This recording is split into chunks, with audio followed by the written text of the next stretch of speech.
สบายดีท่านผู้ชมมื้อนี้เราสิพาท่านผู้ชมไปรับชมบ้านเตะแห่งชาติลาวก็คือทีมชาติลาวพบกับทีมชาติศรีลังกาเนาะเป็นจั่งใดนั้นอยากให้ท่านผู้ชมไปรับชมรับฟังแล้วก็อย่าลืมเชียร์ทีมชาติลาวด้วยเด้อสู้ๆทีมชาติลาว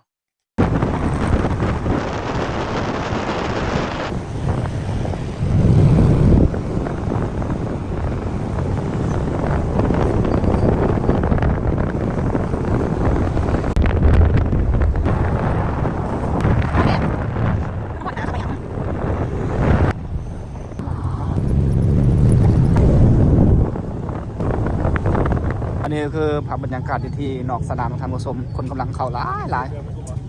คนเข้าหลายดีเนาะนี่เนาะเบิ่งรถหลายเลยถ้าเข้าไปเบิ่งด้านในเด้อท่านผู้ชมนี่คือด้านนอกเนาะกำลังที่ว่าจะไปซื้อปีนเนาะท่านผู้ชมคนกำลังหลายท่านผู้ชมหลายล้อคนนะวันนี้มาเชียร์ทีมชาติลาวเด้อนี่คือบ่อนซื้อปีเนาะท่านผู้ชมบ่อนจำหน่ายปีด้านนอกที่ว่าคนลาวกำลังขอไปเชียร์ทีมชาติลาวเนาะแล้วก็หลังจากที่ว่าซื้อปีแล้วจะกำลังยางขอไปชมท่านผู้ชมคนหลายดีแล้วท่านผู้ชม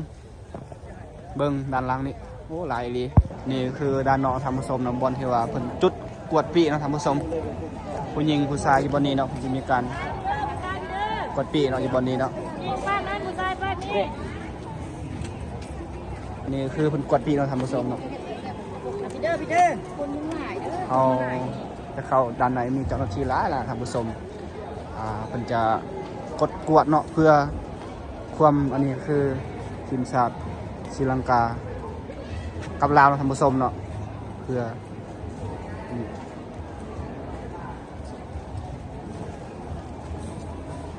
เป็นกดกวดเนาะอันนี้คือด้านในท่านผู้ชมเนาะด้านในที่ว่าคนกำลังเข้าไปเบิ่งโอ้คนหลายดีรอท่านผู้ชมหลายเขาจะขึ้นด้านเทิงเนาะท่านผู้ชมเนาะก็คือกำลังจะขึ้นด้านเทิงท่านผู้ชมเนาะเพื่อให้ท่านผู้ชมได้เห็นเนาะด้านเทิงสู้นี่ก็คือด้านนอกโอ้คนหลายดีรอท่านผู้ชมอันนี้ก็คือด้านเทิงท่านผู้ชมเนาะโอ้คนลาวหลายดีรอท่านผู้ชมจะมาเชียร์ทีมชาติลาวเนาะอันนี้คือทีมชาติลาวในตัวนี้เบื้องต้นก็จะเป็นทีมชาติศรีลังกาท่านผู้ชมนี่คือตรวจจับเวลาโอ้คนหลายดีเหรอคนลาวมาเชียร์ทีมชาติลาวหลายดีท่านผู้ชมเบิ่งเต็มนี่คือคนด้านล่างเนาะหลายเนาะอยากให้ท่านผู้ชมได้เห็นก็อย่าลืมเชียร์ทีมชาติลาวเนาะให้กำลังใจทีมชาติลาวเนาะสู้ๆทีมชาติลาวท่านผู้ชมเพื่อให้ทีมชาติลาวที่ว่าได้รับชัยชนะแล้วก็อันนี้ก็คือเกมอุ่นที่ว่าฟีฟาเดียเนาะระหว่างศรีลังกาพบกับทีมชาติลาวท่านผู้ชมเนาะเป็นจังไดนั้นอย่าลืมรับชมและท่านผู้ชมตอนนี้ทีมชาติก็มีการฝึกเหยียดตนเหยียดตัวท่านผู้ชมเนาะเพื่อจะเตรียมพร้อมในการเตะบอลท่านผู้ชมคือคนลาวหลายดีท่านผู้ชมมาเชียร์ทีมชาติลาวหลายดี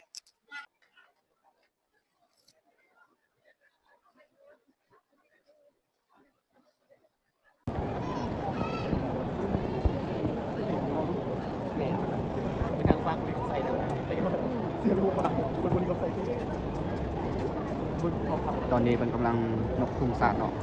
ของประเทศลาวและประเทศศรีลังกาเนาะ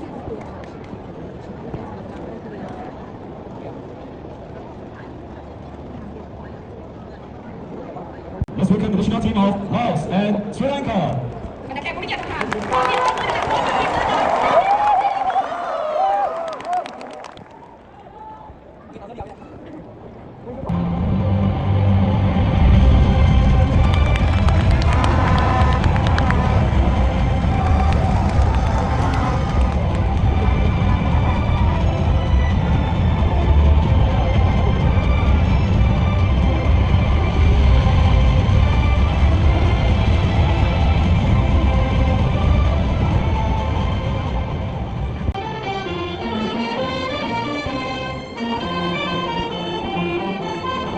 ตอนนี้ของเพลงสาระ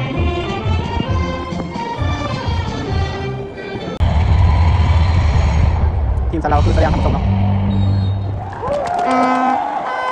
นี่เราเตะคำชมนี่คือเริ่มเตะแล้วตอนนี้ทีมสาระเริ่มเตะมุ่งมาถึงชมเตะแก้ว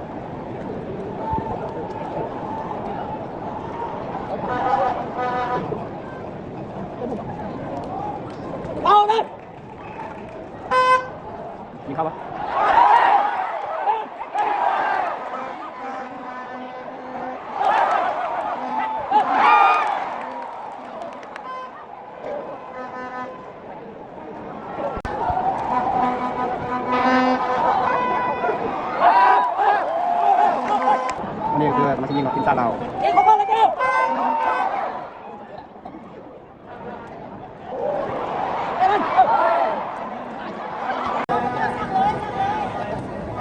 คนร้ายยัง